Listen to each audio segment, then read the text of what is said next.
राम मंदिर दान चोरी मामले में सीबीआई जांच की मांग की गई है। आरजेडी सांसद सुधाकर सिंह ने दायर की है जनहित याचिका। सुधाकर सिंह ने सुप्रीम कोर्ट में पीआईएल दायर कर दी है। पीआईएल में मंदिर ट्रस्ट से हिसाब मांगा गया है। 5 फरवरी 2020 से अब तक का हिसाब मांगा गया है। तो अब बता दें आपको कि इस पूरे घटनाक्रम में जो लगातार डेवलपमेंट है वो तो हो ही रही है, और इस बीच सुधाकर सिंह ने सुप्रीम कोर्ट में पीआईएल दायर की है। इस पूरे मामले में आपको बता दें कि लगातार जो जांच का दायरा है वो भी बढ़ता हुआ नजर आ रहा है।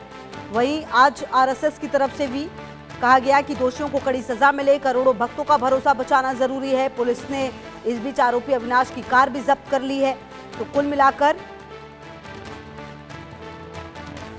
आपको बता दें कि राम मंदिर दान चोरी के मामले में अब आरजेडी जो है वो यहां पर एक्शन में आई है, जहां पर आरजेडी सांसद सुधाकर सिंह ने जनहित याचिका दायर की है और हिसाब मांगा है। पीआईएल सुप्रीम कोर्ट में दायर कर दी है और 5 फरवरी 2020 से अब तक का हिसाब मांगा गया है।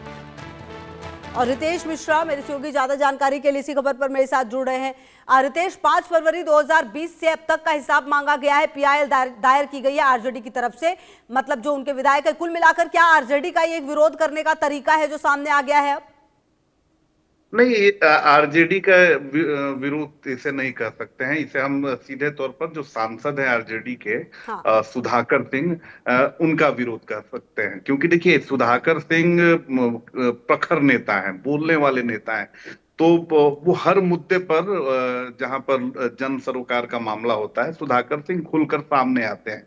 आप देखिए, उनके बारे में उनका बैकग्राउंड यही है कि जब नीतीश कुमार के साथ तेजस्वी यादव आए और सरकार उन्होंने बनाई और इन्हें कृषि मंत्री बनाया गया और इन्होंने देखा कि कृषि विभाग में बहुत सारी अनियमितता और भ्रष्टाचार है, उन्होंने फौरन इस्तीफा दे दिया और नीतीश कुमार के खिलाफ ही मोर्चा खोल दिया। तो आप समझ सकती है किस मन और किस मूड के ये नेता हैं। तो उन्होंने पीआईएल दाखिल की है, अपने जो इनके जो वकील हैं उनके जरिए इन्होंने पीआईएल दाखिल कराया है। और 2020 से अब तक कितना दान आया है, कहाँ खर्च हुआ है, क्या कुछ सारी चीजें हैं, इन्होंने उसका जवाब मांगा है। जाहिर सी बात है कि राम मंदिर में जो चढ़ावा का मुद्दा है, जो दान दिया गया है, उसको लेकर लगातार अब जो मंदिर ट्रस्ट है या जो लोग उससे जुड़े हुए हैं वो लोग अब घिरते नजर आ रहे हैं। कुछ दिन पहले मुजफ्फरपुर से भी एक मामला दर्ज कराया गया था और अब आरजेडी के सांसद हैं, अब उन्होंने पीआईएल दाखिल करा दिया है। जाहिर सी बात है कि परेशानी जिन लोगों ने ये सारी चीजें की हैं या जो लोग राम मंदिर ट्रस्ट से जुड़े हुए हैं, उनकी तो परेशानी बिल्कुल बढ़ने वाली है। क्योंकि प्रखर नेता है, मुखर नेता है, संसद के अंदर वो बोलते हैं और जन सरोकार के मुद्दों पर बेबाकी से बात रखने वाले नेता कहे जाते हैं सुधाकर सिंह। तो जाहिर सी बात है कि अब उन्होंने पीआईएल दाखिल कर दी है।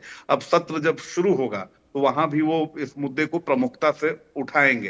लेकिन एक बात तो तय है कि राम मंदिर में जो चढ़ावा चढ़ा है, जो दान लोगों ने दी है, और उसमें ये जो सेंधमारी की जो खबर है, और धीरे धीरे ये सुलगने लगी है। अब धीरे धीरे लोगों को लगने लगा है कि उनकी आस्था से, उनके विश्वास और भरोसा से खिलवाड़ किया जा रहा है। जी बिल्कुल। और रितेश, देखना तो अब ये होगा कि इस पूरे घटनाक्रम में अगर जो आरजेडी के ये सांसद है ये सामने आए तो आने वाले समय में क्या लगता है कि और भी कई जो सांसद है वो भी सामने आ सकते हैं क्या? धीरे धीरे पार्टियों से इतर भी लोग इस मुद्दे पर सामने आ रहे हैं, जो जनप्रतिनिधि हैं वो सामने आ रहे हैं, क्योंकि ये मामला है ही ऐसा। देखिए ना, आज आरएसएस की तरफ से भी क्या कहा गया, कहा यह गया कि ये हिंदुत्व को कमजोर करने की कोशिश है, ये एक ऐसा मौका है जो बहुत ही ज्यादा सेंसिटिव है। तो कुल मिलाकर ये इस मौके की नजाकत को देखते हुए एक्शन लिया जा रहा है क्या?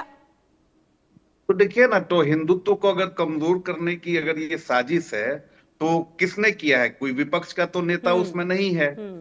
अब जो भी लोग जुड़े हुए हैं वो आरएसएस से जुड़े हुए हैं, वो हिंदुत्ववादी संगठनों से जुड़े हुए हैं, बीजेपी से जुड़े हुए लोग हैं। तो भाई, हिंदुत्व को कौन कमजोर कर रहा है? देखिए, विपक्षी सांसदों की संख्या कम है, बिहार में वैसे भी काफी कम है, लेकिन अब इस मुद्दे को लेकर पूरे देश से आवाज आ रही है, आम आदमी भी। क्योंकि मैं लगातार लोगों के बीच में जाता रहा हूं और लोग अब इस मुद्दे को लेकर चर्चा कर रहे हैं कि बहुत ही आस्था और भरोसा के साथ हमने राम मंदिर का निर्माण होते हुए देखा और ये हमारी आस्था है। वर्षों के इंतजार के बाद हमारा सपना पूरा हुआ और वहां पर अगर सेंधमारी हो जाए, रामलला के ही खजाने में कोई सेंधमारी कर दे, तो फिर तो गंभीर सवाल उठेंगे ही। राजनीतिक तौर पर तो देखिए, ये ट्रस्ट घिर ही रहा है, लेकिन धीरे धीरे अब आम जनता भी इसको इसको लेकर आप सोशल मीडिया देख लीजिए कि किस तरीके से इसको लेकर सवाल उठाए जा रहे हैं। आम जो गांव है वहां पर चर्चा चल रही है कि भाई मंदिर के नाम पर इस तरह से फर्जीवाड़ा हो रहा है, इस तरह से।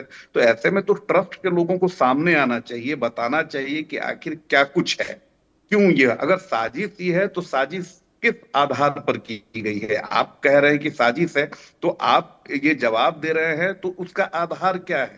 साजिश किसने किया, कौन कर रहा है, और आपके खिलाफ साजिश ये कैसे हो जा रहा है? तो ये तो आपको पूरा पब्लिक फोरम में जवाब देना होगा, तभी लोगों को भरोसा होगा, विश्वास होगा। बिल्कुल, और जवाब देना बनता भी है, जवाबदेही भी बनती है। बहुत शुक्रिया रितेश आपका इन तमाम जानकारियों के लिए और साथ में जुड़ने के लिए।